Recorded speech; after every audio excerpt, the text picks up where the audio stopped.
Hi friends, हम study कर रहे हैं प्री पोजीशन पर और मैंने बहुत सारे प्री पोजीशन के लेसन यूट्यूब पर अपलोड किए हुए हैं। यदि आपने नहीं देखे हैं तो देख लीजिए ताकि आपका पूरा कन्फ्यूज़न दूर हो जाए।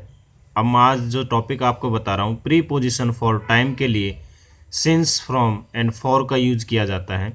तो इसमें कन्फ्यूजन बना रहता है कि इनका यूज कैसे किया जाता है। चलिए इन तीनों के एक साथ कंपेरेटिव स्टडी करते हैं, तुलनात्मक अध्ययन करते हैं ताकि आपका कन्फ्यूजन दूर हो जाए। सबसे पहले हम लेते हैं सिंस का यूज़ पॉइंट ऑफ टाइम यानी निश्चित समय के लिए किया जाता है। जैसे 1990 ईस्वी से, या रविवार से, या सुबह से, या 4 बजे से, या बचपन से, या गत साल से, या जब से वह मिला है। यदि सेंटेंस में इस प्रकार के हिंदी के टर्म होते हैं तो हम सिंस का यूज़ करते हैं। तो सिंस का यूज़ पॉइंट ऑफ टाइम के लिए perfect and perfect continuous tense में किया जाता है, यानी टेंस के परफेक्ट फॉर्म में और परफेक्ट कंटिन्यूस फॉर्म में सिंस का यूज किया जाता है। चलिए अब यहाँ पे एग्जांपल देखते हैं। मैं गत सोमवार से यहाँ हूँ, तो I have been here since Monday last. ठीक है, तो गत सोमवार से यहाँ हूँ तो हम सिंस का यूज करेंगे। हम लोग इस शहर में 2000 ईस्वी से रह रहे हैं या रहते हैं, तो we have lived in this city since 2000। जब से वो आया है उसने कुछ नहीं किया है। He has done nothing since he arrived. तो जब से वो आया है उसने कुछ नहीं किया। इस संदर्भ में भी हम सिंस का यूज करेंगे। नेक्स्ट एग्जाम्पल है, वह सुबह से टहल रहा है। He has been walking since morning, यानी सुबह से टहल रहा है तो निश्चित समय है सुबह सिंस मॉर्निंग।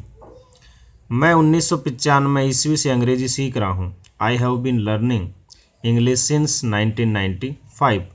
तो 1995 ईस्वी से एक फिक्स टाइम के लिए हमने सिंस का यूज किया। सेकंड है फ्रॉम का यूज भी पॉइंट ऑफ टाइम यानी कि निश्चित समय के लिए इसका यूज किया जाता है, लेकिन इसका यूज सभी टेंस में किया जाता है। हमने इससे पहले देखा सिंस का परफेक्ट और परफेक्ट कंटिन्यूस टेंस में किया जाता था, लेकिन इसका सभी टेंस में यूज किया जाता है।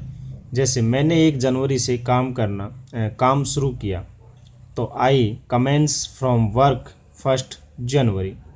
ठीक है, तो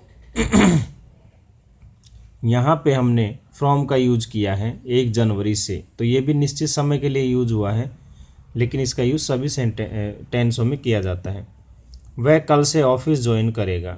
he will join office from tomorrow. Next हमारा है फॉर पीरियड ऑफ टाइम।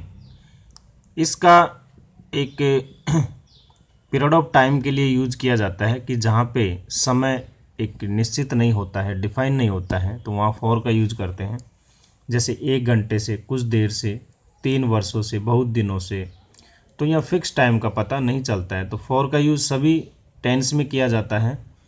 तो ये ध्यान रखना है कि सिंस का use perfect and perfect continuous tense में किया जाता है पॉइंट ऑफ टाइम निश्चित समय के लिए।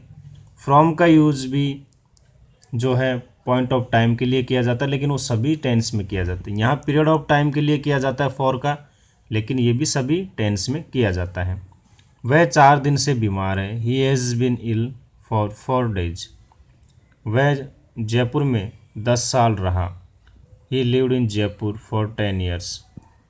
वह 1 घंटे से यहाँ है। He has been here for an hour. उन्होंने 1 घंटे तक इंतज़ार किया। They waited for 1 hour. वह 10 घंटे से सो रहा है, तो ही हैज़ बीन स्लीप। वह 10 घंटे से सो रहा है। He has been sleeping for 10 hours. मैं 2 दिन तक रहूँगा, तो I will stay for 2 days.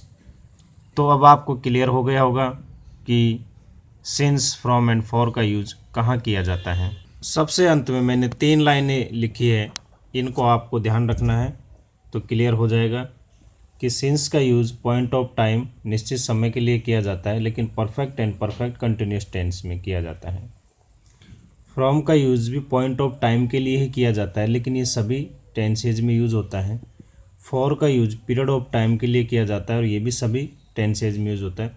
तो ये दोनों तो पॉइंट ऑफ टाइम के लिए यूज किया जाता है, लेकिन फ्रॉम सभी टेंस में, लेकिन ये perfect and perfect continuous tense में। और फॉर का यूज पीरियड ऑफ टाइम के लिए किया जाता है और सभी टेंसेज में किया जाता है।